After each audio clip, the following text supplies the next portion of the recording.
Pues muchas gracias, Pedro. Soy Beatriz González Segura, estoy en la línea de investigación sobre altas capacidades intelectuales. Pido disculpas de antemano por los fallos que pueda cometer y bueno, Pedro, lo que has comentado anteriormente de que represento una línea, en fin, me resulta con bastante responsabilidad a exponer ahora, así que voy a tratar de hacerlo lo mejor posible. Bueno, pues paso a presentar lo que vengo a contar hoy. El porqué de las minorías, la sobredotación intelectual. Con esto quiero dar alguna idea para que entendamos pues, la situación de grupos minoritarios de niños de que pertenecen a minorías en la población superdotada. Entonces, hago aquí una pequeña presentación de lo que voy a hablar, bueno, pues algunos antecedentes, voy a comentar algunos datos que he encontrado revisando la literatura, algunos factores metodológicos que repercuten en esa infrarrepresentación de la que os estoy hablando, algunas variables sociales, personales, os diré o os contaré algunas propuestas de intervención y finalmente pues, unas conclusiones. Si veis aquí, si os resulta más cómodo, he dejado aquí un espacio por si queréis colocar, si lo tenéis a la vista, pues la pantalla esta de Zoom y bueno, pues ahí os lo dejo, ¿no? Como propuesta. Entonces, rescatando una diapositiva de la charla anterior que hice hace un tiempo, en la que explicaba, bueno, pues el estudio de la inteligencia, qué concepciones habían tratado este tema, me quiero centrar hoy en el enfoque psicométrico. ¿Por qué? Porque este enfoque es el que se mantiene actualmente y viene a decir, o recordamos que viene a decir que una persona inteligente o la inteligencia se define en función de los resultados que obtenemos en los test que miden inteligencia. De manera que una persona superdotada sería aquella que obtiene una puntuación, altas puntuaciones en estas pruebas y un cociente intelectual aquí igual o superior a 130, que es no una nota de corte, sino una puntuación que se estableció allá por 1925 por Terman, por este autor. Entonces, este enfoque, os recuerdo, sintoniza o tiene que ver con la corriente eugenésica. Esta corriente venía a decir que la herencia genética es la que determina el desarrollo intelectual. Está relacionado muy directamente con los genes, ¿no? con la herencia. Entonces, sin embargo, esta corriente, no, todavía me queda aquí. Esta corriente ignora las condiciones sociales y las oportunidades de aprendizaje son aquellas que intervienen en este. Quiero decir que esta corriente ignora las condiciones sociales y las oportunidades de aprendizaje, que son las que no es tanto la inteligencia la que determina, no es tanto la herencia genética la que determina la inteligencia. No sé si me ha quedado un poco claro. Sí, lo tenía aquí. Eso es. Dependen del sexo, también estas condiciones y la oportunidad de aprendizaje dependen del sexo y nivel de la escala social. El nivel socioeconómico, no tanto la herencia genética. Entonces, al principio dije, antes de la grabación, que yo trabarme, como le pasa al Wyoming, pero bueno, son cosas del directo, supongo. Entonces, estas condiciones, ¿qué es lo que pasa? Que son aquellas que las que explican que haya grupos de población infrarrepresentados en la población superdotada. Yo tengo en mi imaginario, pues, chico superdotado, pues un niño, normalmente, se me va la idea al principio, ¿no? De un niño blanco que destaca en ciencia, por ejemplo, ¿no? pero sin embargo eso es una imagen que tenemos, un estereotipo, porque son las que este tipo de características, un niño, varón, pues son los que están más representados en la población superdotada. Bueno, entonces, ¿quiénes son estos grupos de población? Pues Anderson, en 2020, indica que las estudiantes de sexo femenino son las que están infrarrepresentadas. También los niños que pertenecen a situaciones de desventaja socioeconómica y los niños y las niñas, claro está, que pertenecen a etnias diferentes y que su lengua materna pues es diferente aquí en España para el castellano y en Estados Unidos pues al inglés, ¿no? Lenguas distintas. Y esos niños no manejarían, no se expresarían tan bien en la lengua vehicular del centro como en la lengua materna. Con lo cual, bueno, pues estos niños también están infrarrepresentados. Son uno de las variables. Os paso a comentar algunos datos para comprender un poco mejor la situación de estos niños con presencia minoritaria en la sobredotación inclusiva. Entonces, bueno, pues, Allen encontró en 2017 que hay un menor número de niños afroamericanos e hispanos en la educación primaria, entre un 14,3% en afroamericanos y 11,2% en hispanos en educación primaria, y solo un 4,4% y un 2,6% respectivamente en población superdotada, en una escuela de Estados Unidos. En cambio, os comento, aunque no lo he puesto aquí en la diapositiva, los alumnos blancos comprendían el 69% del total de estudiantes. Como veis aquí, hay una gran diferencia, y el 89,5% de la población superdotada, frente a estos pequeños porcentajes. Lisi y Dickerman en 2019 pues, encontraron resultados similares, también en un distrito escolar, no en una escuela, sino en un distrito escolar en el oeste de Estados Unidos. Y encuentran que los estudiantes asiáticos y blancos suponen un 77,71% de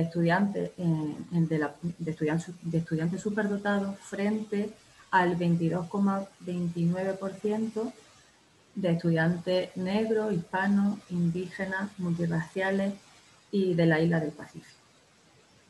Entonces hay una diferencia pues, considerable, ¿no? ¿Qué más os comento? En este último recuadro pues os indico que Plaquer y Peters en 2018 señalan que existe brecha en el rendimiento asociada al bajo nivel socioeconómico de los estudiantes. Y además el nivel socioeconómico de los centros educativos de zonas desfavorecidas está íntimamente relacionado también con el rendimiento de los alumnos. Bueno, porque hay escasez de recursos, tanto económicos como humanos, ¿no? Hay menos recursos pues, materiales y también se indica o han descubierto o han analizado, ¿no? que en esos centros educativos suelen dar clases profesores menos preparados, ¿no? En este tema, en sobreeducación, en cómo atender las necesidades de estos estudiantes.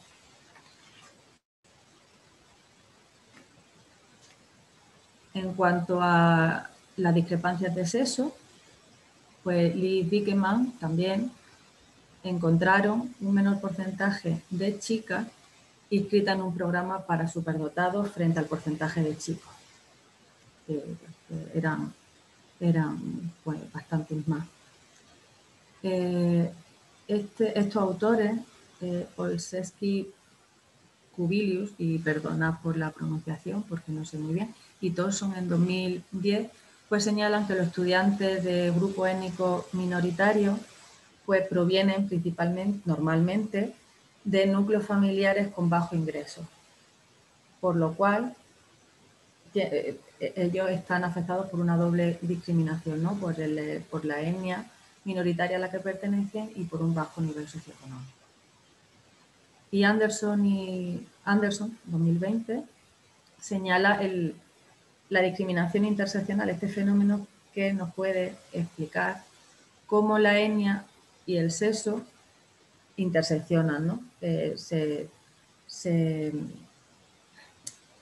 combinan, dando lugar a una discriminación mayor en chicas negras superdotadas, teniendo esta una menor probabilidad que sus compañeras blancas de ser inscritas, de ser atendidas en programas para superdotados y en cursos de ciencia, de tecnología, de matemáticas, de asignaturas científicas, ¿no? Del área de ciencia.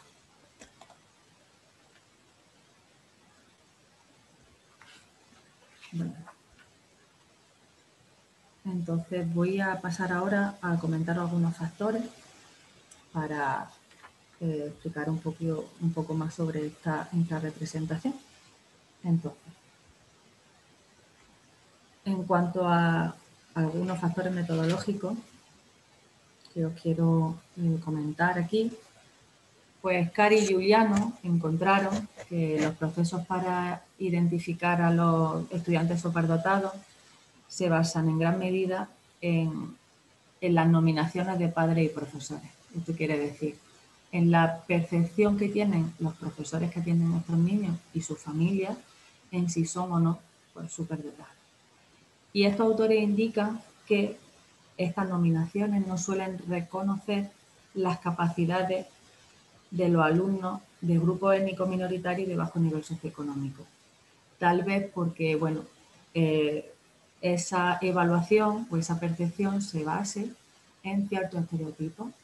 O como os comentaba, yo tengo en mi imaginario pues el chico blanco que destaca, por ejemplo, en matemáticas, ¿no? Y lo señalo como una persona superdotada, como un niño superdotado. Pues si encuentro una chica de otra etnia, negra o de etnia gitana, que destaca o que pudiera destacar en, no sé, otra asignatura, en redacción literaria, ¿no? No sé, en esa tarea, se me ocurre. Pues no sabría o no identificaría tanto, no sería tan capaz de ver que esa niña efectivamente está destacando a nivel intelectual, ¿no? Entonces, bueno, pues esto es lo que vienen a decir estos autores. También las actitudes estereotipadas del profesorado hacia el alumnado, sus necesidades y qué intervenciones educativas necesitan estos niños pues, para desarrollar pues, su potencial. Puede servir el ejemplo que acabo de exponeros. Entonces, estas actitudes afectarían al crecimiento de estos niños, al crecimiento personal, al emocional, al social también y obviamente al académico. Porque no se les brindan los recursos que estos niños necesitan, por lo que creemos que estos niños necesitan, por estos estereotipos que tenemos, pues, que nos secan un poco a la hora de analizar las necesidades, la situación real de estos estudiantes. Y este fenómeno estas actitudes estereotipadas, los estereotipos, se ven de manera más acusada cuando se trata de estudiantes de grupos étnicos y de clases socioeconómicas desfavorecidas. Si ya existen actitudes estereotipadas para el conjunto de los estudiantes superdotados, cuanto más se ven son en estas poblaciones minoritarias. Porque entiendo que se unen, como en este fenómeno de interseccionalidad, ¿no? Que os comentaba anteriormente, pues se une lo que yo creo que es un niño superdotado con los estereotipos que tengo ante cierta etnia o que puedo tener ante cierta etnia y ante ciertas clases socioeconómicas. Bueno, por otra parte, también las pruebas estandarizadas que se emplean para identificar a estos niños, a sus capacidades, pues utilizan herramientas y puntuaciones de inteligencia general y de capacidad específica medidas en el entorno académico. De manera que los criterios que utilizan estas pruebas podrían subestimar la capacidad real de estos estudiantes, de los estudiantes minoritarios. Así lo indica Wright y colaboradores en 2017. En cuanto a las variables sociales, bueno, pues voy a indicar unas cuantas. Por ejemplo, existe, o se ha visto, que hay la menor inversión en educación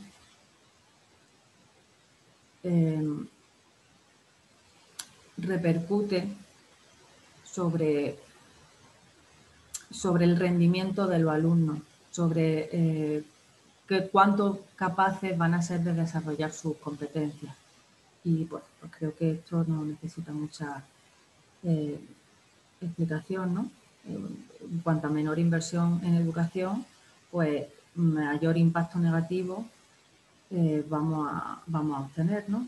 Y esto Andreadi y King lo encuentran sobre todo, ¿no?, en la comunidad hispana de los Estados Unidos, que se reduce considerablemente el número de alumnos de origen hispano que accede a estos programas para superdotados cuanta menor es la inversión en educación. Por otro lado, sobre la profecía autocumplida, que señalan Siegel y colaboradores. Pues veréis, esto viene a decir lo siguiente. El alumno que pertenece a clases socioeconómicas más bajas estudian normalmente en centros peor equipados en cuanto a recursos educativos, donde a menudo pues, emplean, como os decía, profesores que tienen menos experiencia y que están peor cualificados. Este dato lo encuentran otros autores, no es exactamente este autor, sí que y colaboradores son otros, pero bueno, entonces este escenario, vengo a decirlo porque este escenario de menor cualificación y menor recurso educativo en los centros se observa más a menudo en zonas rurales. Entonces, en las zonas rurales, los profesores o el profesorado tiene unas expectativas más bajas en cuanto al rendimiento de su alumno. Entonces, esto junto a la escasez de recursos generan este fenómeno, el de profecía autocumplida. Es decir, en los alumnos de zonas rurales manifiestan un menor interés, han visto estos autores que manifiestan un menor interés por aprender, por mejorar, por superarse que los alumnos de zonas urbanas, que tienen pues, acceso a mayores recursos y mejores recursos educativos. Y por último, os comento que Allen en 2017 señala cómo impacta la barrera del idioma. Lo que comentaba anteriormente respecto de el no manejo de la lengua vehicular, de la lengua que se utiliza en el centro. Si un niño pertenece a otra etnia y su lengua materna es diferente a la lengua que utiliza el centro educativo para enseñar esa asignatura, esos contenidos, quiero decir, pues eso va a impedir al profesorado identificar las capacidades académicas de estos estudiantes. Lo que podría impactar negativamente en su aprendizaje y en las actitudes y percepciones también del profesorado, de los estudiantes minoritarios. En cuanto a las variables personales, pues existen las creencias implícitas sobre la superdotación. ¿Esto qué viene a decir?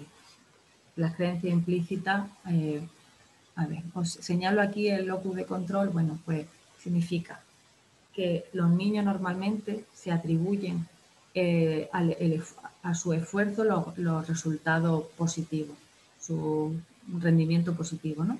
Sin embargo, las niñas lo atribuyen más a la suerte. También se refiere estas creencias implícitas a que yo piense que mi inteligencia o mi alta capacidad es fija, es decir, yo tengo un resultado y ya voy a obtener ese resultado largo tiempo, o es variable. Se puede modificar. Si yo pienso que es variable, me esforzaré por conseguir mayor rendimiento, aprender más, y es posible que mis resultados mejoren, ¿no? Si yo pienso que es variable. Si con el esfuerzo, con la práctica, con el entrenamiento, como en un gimnasio, consigo mejores metas. Es pensar como en un atleta, ¿no? Si yo me entreno, bueno, creo que ha quedado claro, pero la idea es esa. Pues en función de cómo yo, de mi creencia implícita, eso va a no interferir, sino no me sale la palabra, vaya, va a estar relacionado, ¿no?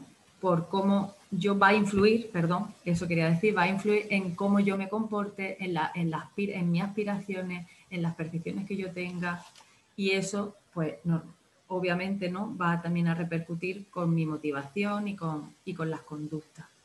Entonces, bueno, eso es lo que os quería comentar, ¿no? Que las creencias implícitas propias de cada persona van a influir en todo esto. También en el objetivo académico, en sus resultados de aprendizaje y en que participen o no en los programas educativos dirigidos a estudiantes superdotados. Además, las experiencias de socialización de los chicos en clase, la construcción de su identidad étnica y también los estereotipos de género van a intervenir en la percepción que tengan de la inteligencia y su identificación o no como superdotado. Pensad, por ejemplo, en un chico blanco, lo que comentaba este ejemplo, que destaca en cierta área, y en una chica de etnia gitana, bueno, pues en función de cómo ella y él se han socializado y su identidad étnica, van a evaluarse de diferente forma, y eso va a influir pues también en la forma en la que ellos afrontan su propio proceso de aprendizaje.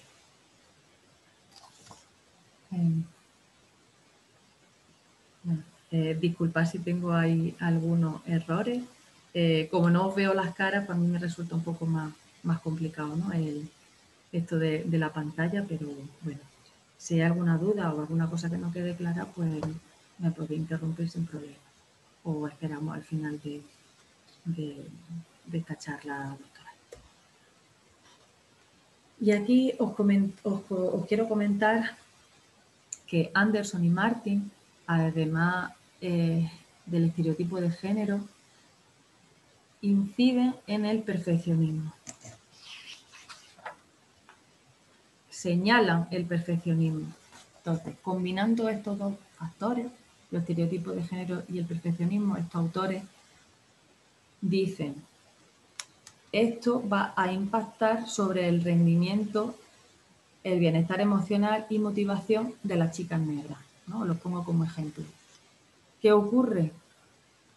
Que si yo tengo un estereotipo como chica, pues que las chicas no rinden, no son tan inteligentes como los chicos, junto con mi rasgo perfeccionista, eso va a mermar mi autoconcepto, mi autoeficacia, mi autoestima, porque nunca voy a llegar a esos criterios que yo me exijo como aceptables, ¿no? Porque yo me estoy considerando por debajo, digamos, que un chico, y si mi alta expectativa están aquí y mi concepto está aquí como chica, pues eso va a mermar mi autoestima, mi autoeficacia y voy a rendir menos. Entonces, el bajo rendimiento es como un círculo, ¿no?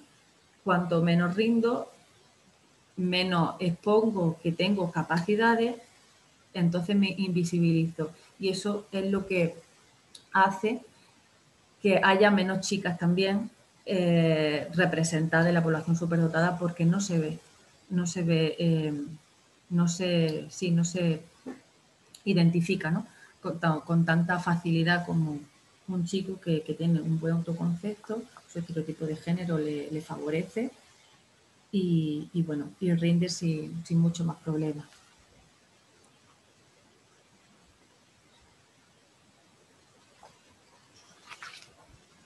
Pues con respecto a las propuestas de intervención, pues voy a señalar unas pocas.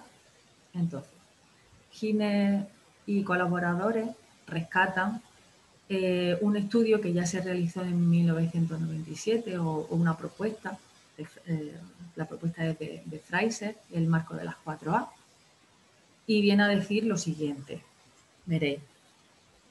Aquí hay 4 palabras, son las 4 palabras claves de este marco: actitud, acceso, evaluación y adaptaciones, para intervenir con los grupos minoritarios en la población superdotada. Entonces, respecto a la actitud, ¿qué viene a decir esta propuesta? Pues que el profesorado debería combatir esos estereotipos de los que venimos hablando hacia las comunidades de diferentes etnias, de diferentes culturas y de bajos ingresos, de un nivel socioeconómico bajo, y apoyar el potencial de estos estudiantes, dejando un poco de lado, o bueno, dejando de lado del todo, si a poder ser, ¿no?, estos estereotipos que cegan un poco la intervención y la consideración o la identificación de estos alumnos, ¿no? Entonces, si... vale, con respecto al acceso, ¿qué vienen a decir estos autores? Que los estudiantes infrarrepresentados tendrían que tener la misma igualdad de oportunidades de acceso a estos programas para superdotados, de desarrollar su potencial. Para ello, ¿qué sería útil? ¿Qué sería necesario? Analizar qué factores limitan su acceso y obviamente cambiarlos, ¿no? Cambiar estos factores, modificar la forma de acceder a los servicios de educación para superdotados. En cuanto a la evaluación de las capacidades de los alumnos, habría que incluir múltiples medidas para evaluar, por ejemplo, pues, creatividad, liderazgo, motivación, puesto que la superdotación y los talentos son construcciones multidimensionales que se van a manifestar de manera diferente en los diferentes grupos, en grupos raciales, culturales, lingüísticos distintos. No todos van a manifestar de la misma manera sus capacidades, con lo cual esa evaluación debería adaptarse a estas características diferentes de cada uno de los grupos a los que estamos evaluando. Y por último, con respecto a... no, todavía no voy a pasar a este punto. Sí que quiero decir un par de cosas con respecto a la evaluación. Autores, bueno, estos autores, Gine y colaboradores, insisten, por ejemplo, en el empleo de pruebas no verbales y sugieren métodos pues, alternativos de evaluación, como los portafolios y las evaluaciones basadas en el rendimiento de estos alumnos. Calero y colaboradores, por ejemplo, en 2007 incorpora la medida del potencial de aprendizaje como método para evaluar esa capacidad que tenemos de llegar a otro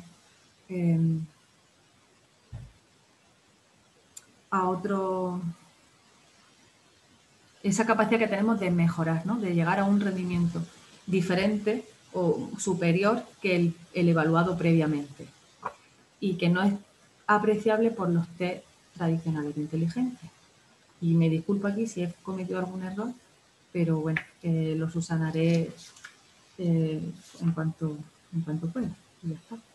Entonces, respecto a las adaptaciones, estos autores refieren que es interesante y sería necesario aportar a estos alumnos un currículo desafiante para identificar este potencial del alumno, ¿no? Qué capacidad tienen para efectivamente mostrar sus capacidades. Por ejemplo, ajustar sus planes de estudio para que estos planes proporcionen experiencias de aprendizaje potentes, no solo pues memorizar o bueno, comprender ciertos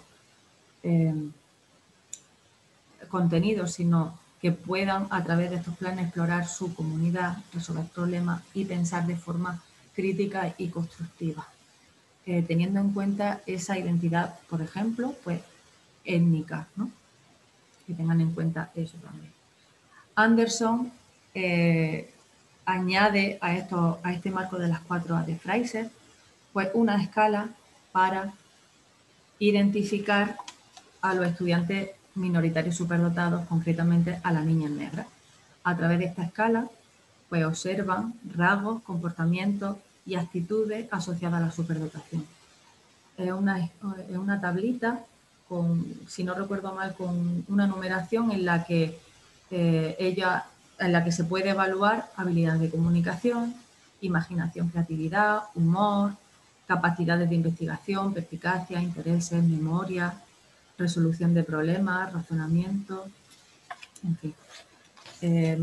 Varias competencias que no asumen o no tienen los test de inteligencia.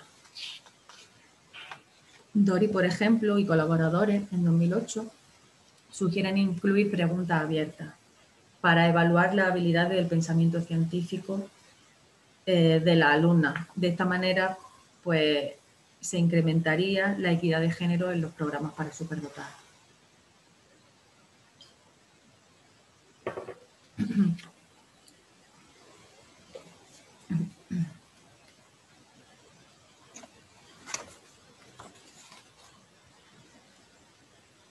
Bueno, y otros autores pues proponen programas del desarrollo del talento que contemplen las necesidades específicas de alumnos de otra etnia, de otra cultura, que tengan otro idioma y de otros niveles sociales, ¿no?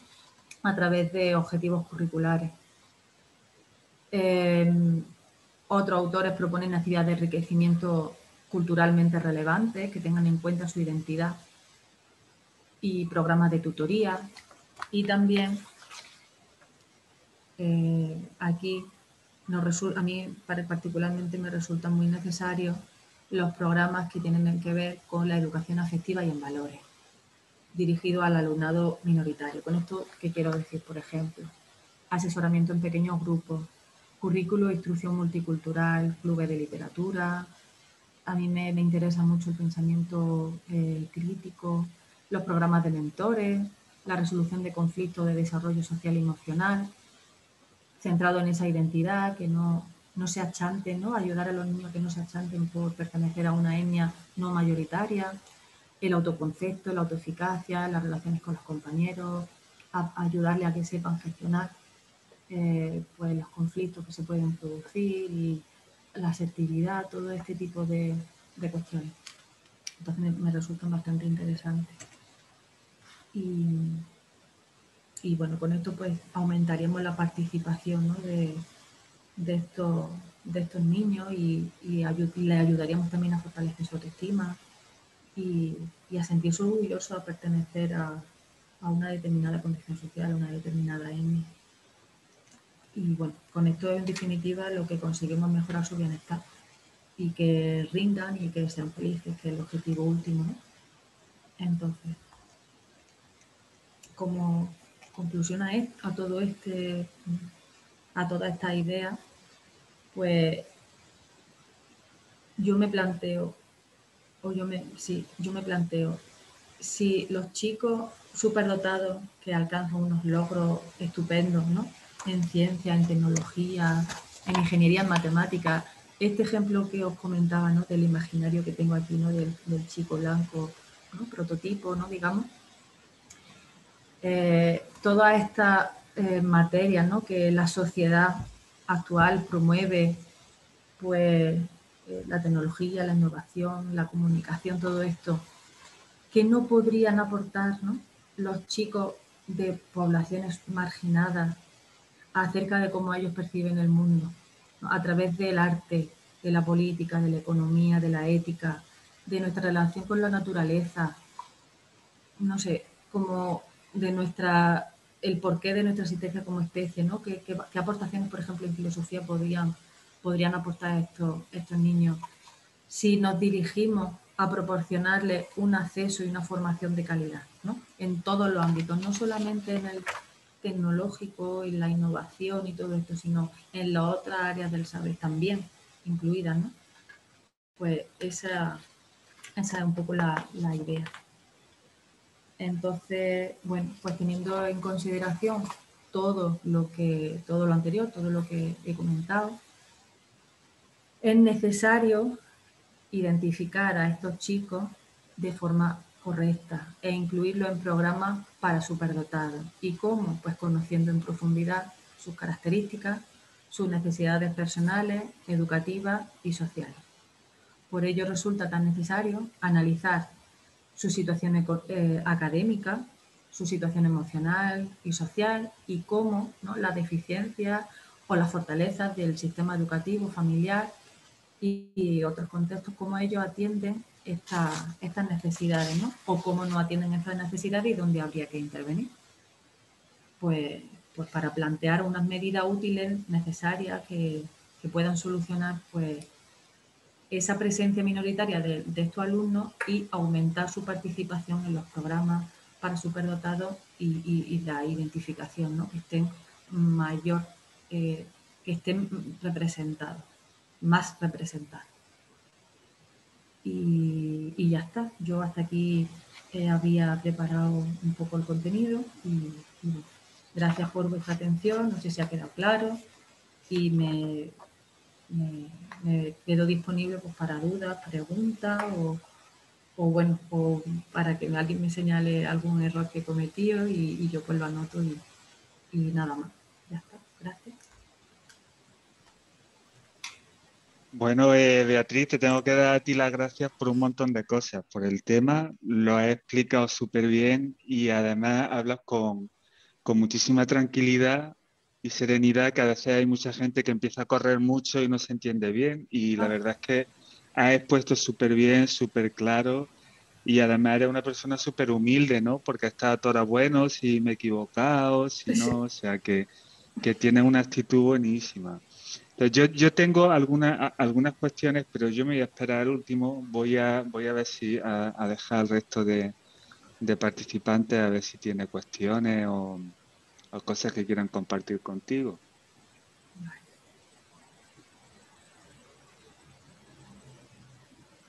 ¿Alguien que se lance?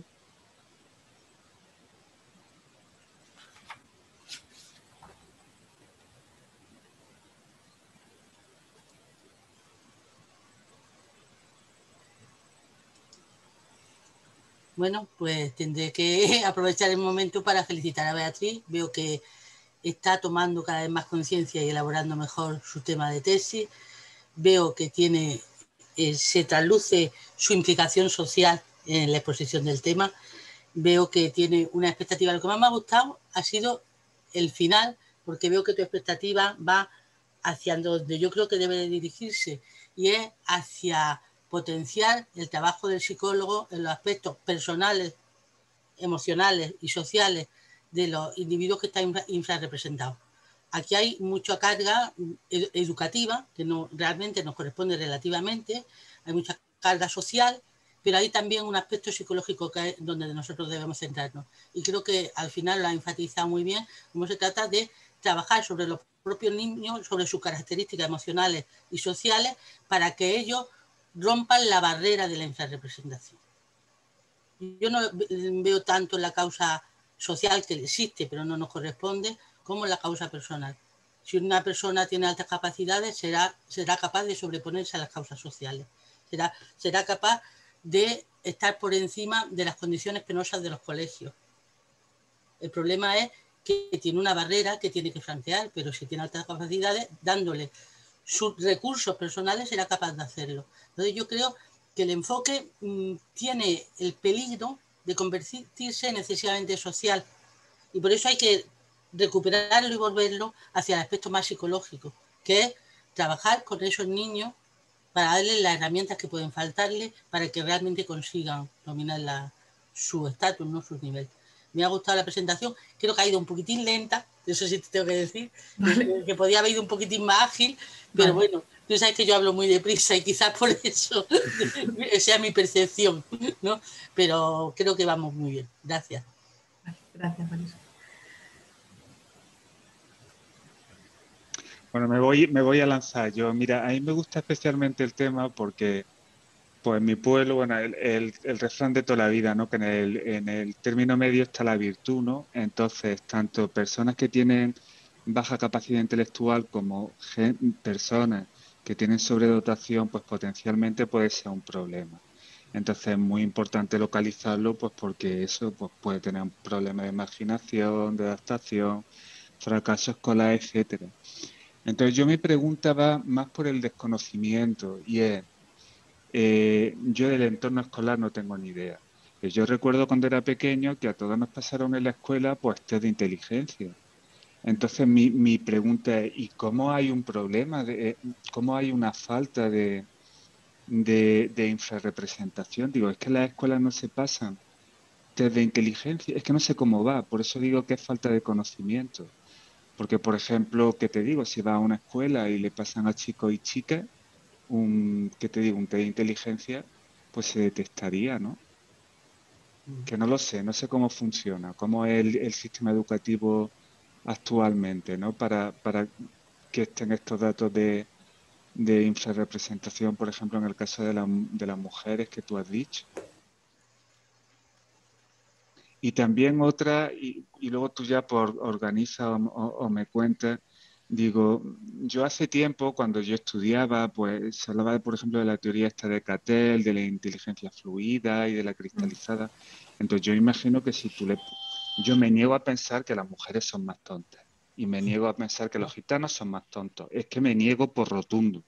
Entonces, si se utiliza, digo, es para intentar disociar entre lo que sería la inteligencia fluida, que es con la que tú naces, y luego la cristalizada, que en ese caso yo sí veo que a lo mejor, pues, por el tipo de educación, pues puede ser que no se desarrolle por igual, ¿no? No sé, ¿tú qué opinas de...? Ya digo, te hablo desde el desconocimiento más absoluto, sobre todo del ámbito educativo, que yo no tengo ningún tipo de contacto, ni hago, vaya, ni tengo hijos, ni hago investigación en esa línea, entonces es más falta de conocimiento, ¿no?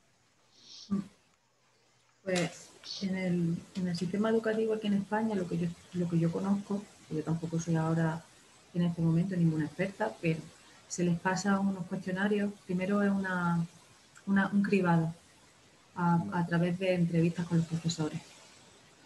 Y luego son cuestionarios de inteligencia. Normalmente lo que más me he encontrado es que le pasan la prueba, la WIS 4, BADIG también durante la etapa de primaria. Y este cribado se hace, que se me ha pasado a decir, en el cambio desde ¿cómo era esto? Parvulito, pero no es parvulito. La educación infantil, de educación infantil a educación primaria, y le hacen un cribado. Si lo pasan, le pueden administrar una prueba de evaluación de inteligencia, que suele ser el BADIG, que hay para los 3 ciclos de educación primaria, y de sexto de primaria a primero de la ESO le hacen otra evaluación. Normalmente suele ser la WIS 4. También está BADIG M para ese nivel. Entonces, bueno, es una puntuación, como os decía en la charla antes, única de esas competencias que mide el cuestionario. Entonces, depende mucho, pienso yo, del momento en el que te pille, ¿no? Es como cuando va a un examen de una oposición, ¿no? ese examen no evalúa todo lo que sabes, sino evalúa el rendimiento en ese momento de esa competencia, ¿no? Pero no solamente una persona superdotada tiene que destacar en, yo qué sé, en matemáticas, en razonamiento, lo que sea. Es que ahora mismo no me sale, lo quiero resumir y no me sale el mejor ejemplo, ¿no? Pero ¿qué pasa con la motivación? Con la capacidad de mejorar más rápido, ¿no? Ese potencial de aprendizaje que hablaba, ¿no? Que es uno de los trabajos de Calero, ¿no? Esa capacidad rápida, más rápida de mejorar ese rendimiento. Eso no lo evalúa el WIP, por ejemplo. Es una medida muy puntual. Y eso es lo que ocurre en los centros. Entonces, las chicas, es que estaba buscando el artículo en concreto, pero resulta que dependiendo de la etapa educativa, en la educación primaria hay un estudio que encuentra más chicas en la educación primaria superdotada y cuando pasan a cursos a posteriores, esa representación disminuye en chicas. Entonces, ¿qué ocurre ahí? Son las niñas las que se inhiben y hacen como que, sí, inhiben su rendimiento, se camuflan para no destacar. ¿Y por qué no destacan? Para responder al estereotipo de género, ¿no? Si yo, vamos a ver, a los chicos se les refuerza la competitividad, ¿no? Ser competitivo, ¿qué más cosas? Pues destacar en áreas pues, tecnológicas, por ejemplo, y a las chicas se nos educa mayoritariamente en pues, otro tipo de aspectos, ¿no? Que no sé si entrar ahora en el debate, pero bueno, otro tipo de aspectos más estéticos, digamos, ¿no? Entonces, ¿qué es lo que ocurre? Si yo destaco en matemáticas, voy a inhibirme porque si destaco, si yo lo muestro, no voy a ser aceptada por el grupo. Aparte, no se me refuerza esto, con lo cual yo pienso, mi estereotipo está en que yo no voy a ser capaz de llegar Vale. me cierro, Sí, ¿no? sí, ya lo voy pillando. Es que yo digo, bueno, a ver, se pasa un test, pues todo el mundo hace el test y lo que salga.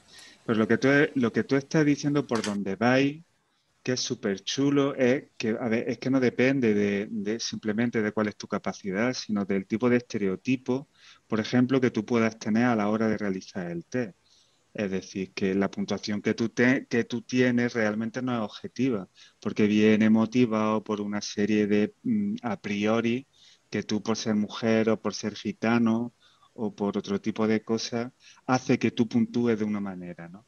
Entonces creo que lo que vosotros planteáis es intentar incidir en eso, ¿no? En decir, oye, mira, que es que hay una serie de a priori que si los quites, pues daría realmente lo que sería una puntuación objetiva de cuál es tu capacitación intelectual, ¿no? Uh-huh. Es que la puntuación de es que no es aséptica. Es que Claro. en nuestro rendimiento influye en nuestras variables, nuestras emociones. Es que no lo podemos desligar.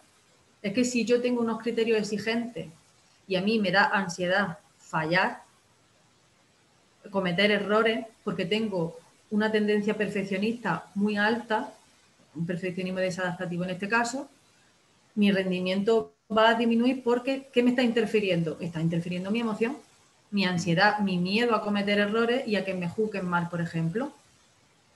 O yo tengo un autoconcepto de que las chicas, la tecnología no, y me niego en rotundo a ponerme con un programa informático porque me da pereza, no quiero y me pongo yo misma mi barrera. Entonces, ¿por qué? Porque en el colegio los chicos eran, pues, me lo estoy inventando, pero bueno, es un poco, no voy a tirar un poco de estereotipo, pero se le daban mejor pues los videojuegos, las tecnologías, y yo no. Yo, pues, al ser chica, pues eso no era mi mundo. Entonces, no tiendo a conocer esa asignatura, no me apunto a la asignatura, ¿no?, de ciencias, matemáticas, tecnología, lo que comentaba. Y eso se ve porque hay estudios, ¿no?, que señalan eso, que hay una infrarrepresentación de estas niñas en esta asignatura. Hay un estudio de un grupo que está en Australia y hablan de eso. ¿Dónde lo tengo? Lo puedo... creo que es Haremus y colaboradores en 2020. Eso es, que añade...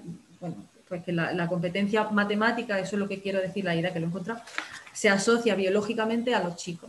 Entonces, ¿qué pasa? Que eso justifica la infrarrepresentación de las chicas en matemáticas, porque no nos asociamos a eso. Nos asociamos más a los cuidados, por ejemplo, ¿no?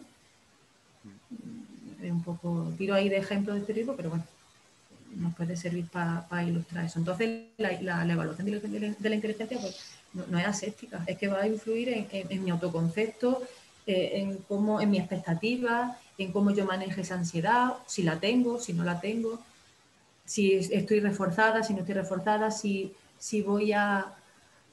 Yo tengo, por ejemplo, imagina, lo que comentaba, ¿no? En la segunda, creo, pregunta, si no se me ha ido un poco la idea, es que van a evaluar esos cuestionarios tanto los chicos blancos, españoles, aquí en España, por ejemplo, que el de etnia gitana. Oye, ¿y si esa chica o ese chico en esa etnia, en ese grupo, no se refuerza que rinda en el colegio? Se sentirá que está como defraudando, ¿no?, a su grupo social. Entonces, ¿qué? Pues que no estudia y hay asentismo o fracaso en esos grupos. Con lo cual hay infrarrepresentación. ¿No lo hay? Sí lo hay. ¿Qué pasa? Que no se refuerzan a nivel social y en el colegio tampoco puede ser que no haya una alta expectativa hacia esos grupos, porque también influye el estereotipo. En fin, es que hay no solamente la ejecución del alumno lo que interviene en esa identificación, sino en el evaluador también.